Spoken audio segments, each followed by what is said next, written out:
Assalamualaikum warahmatullahi wabarakatuh. Pada kesempatan kali ini saya akan mempresentasikan terkait pemikiran ekonomi Islam Adi Warman Karim.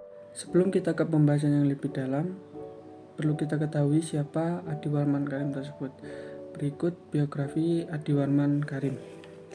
Nama lengkap dan gelarnya adalah Insinyur Haji Adi Warman Aswar Karim, SI, MBA, MIB, lahir di Jakarta pada tanggal 29 Juni 1963.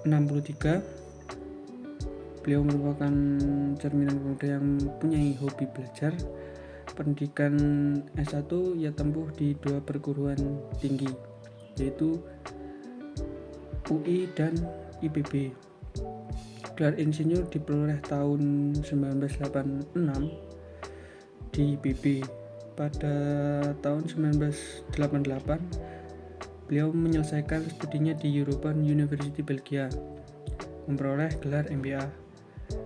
Selanjutnya ia menyelesaikan studi di UI, mendapatkan gelar SE tahun 1989. 3 tahun berikutnya Adi Warman meraih gelar S2-nya yang kedua di Boston University Amerika Serikat dengan gelar MIB.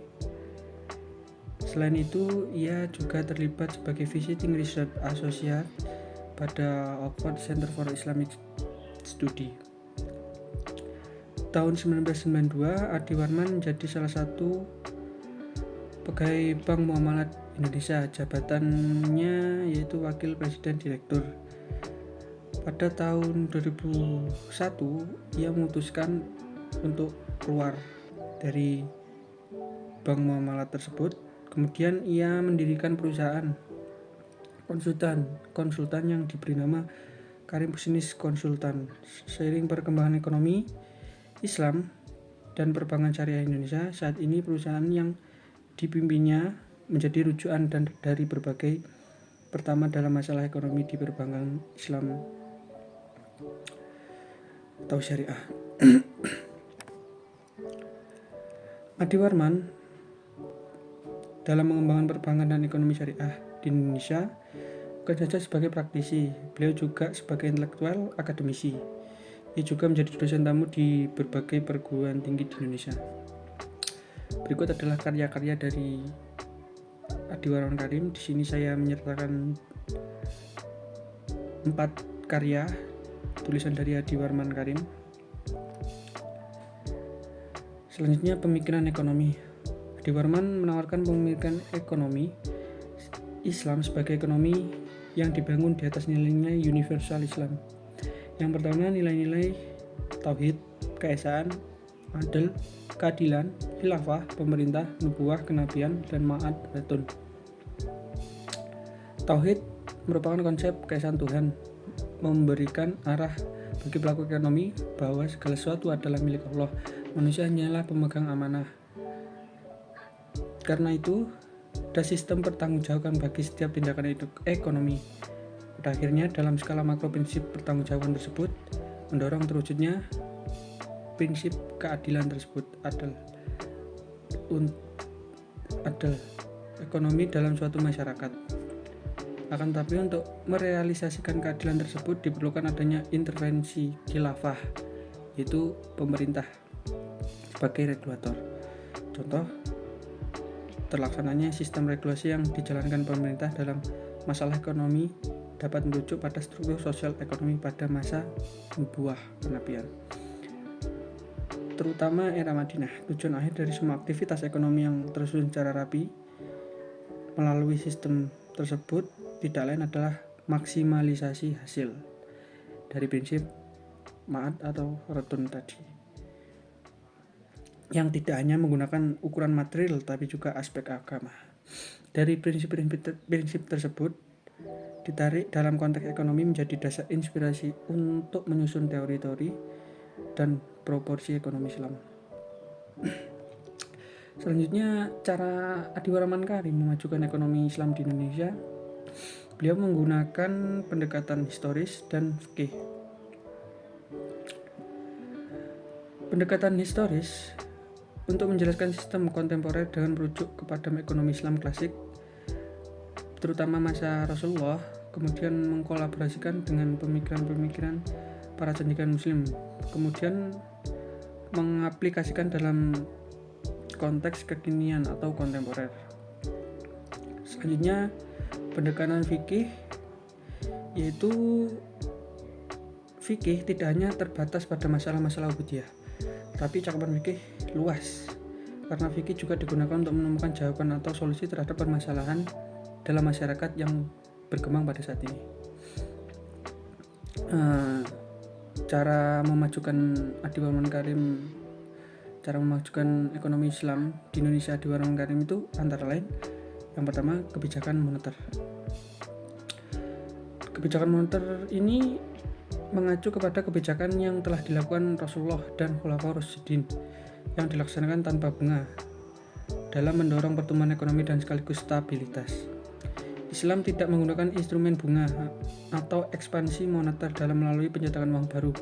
Yang perlu dilakukan adalah dengan mempercepat perputaran uang. Faktor untuk mendorong perputaran uang ini dengan melakukan hoard atau pinjaman dan kerjasama bisnis berbentuk syirkah atau mudharabah. Kelebihan likuiditas tidak boleh ditimbun atau dipinjamkan dengan bunga.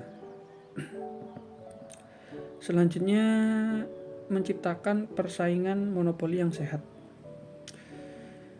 Setelah Perpu tentang kepilitan, maka pemerintah menggodok Perpu tentang persaingan bisnis.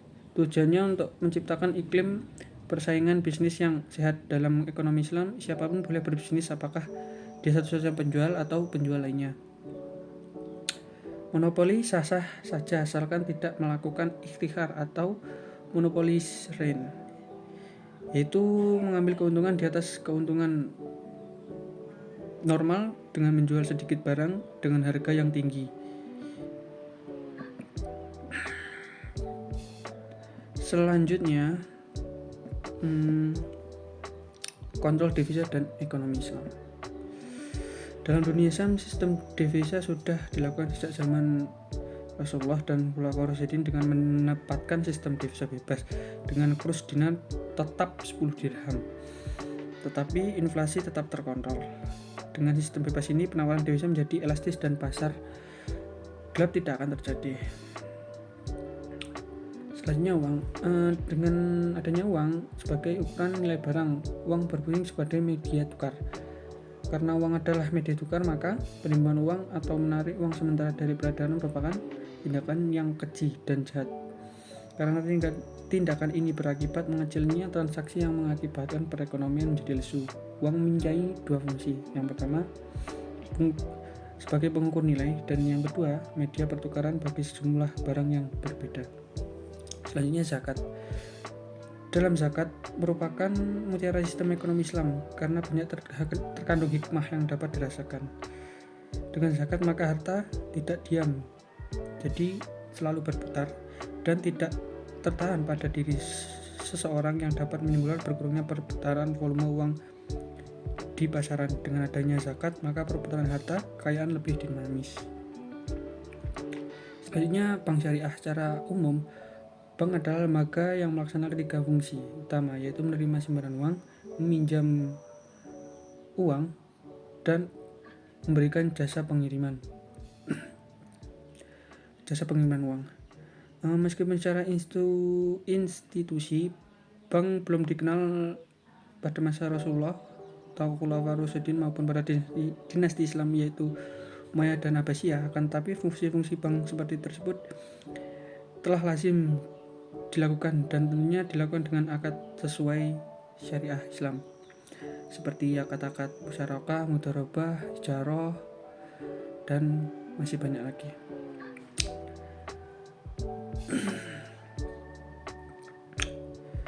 Baik, mungkin cukup itu saja yang bisa saya sampaikan. Bila ada kekurangan dan kelebihan dari penyampaian saya, mohon maaf sebesar-besarnya. Wassalamualaikum warahmatullahi wabarakatuh.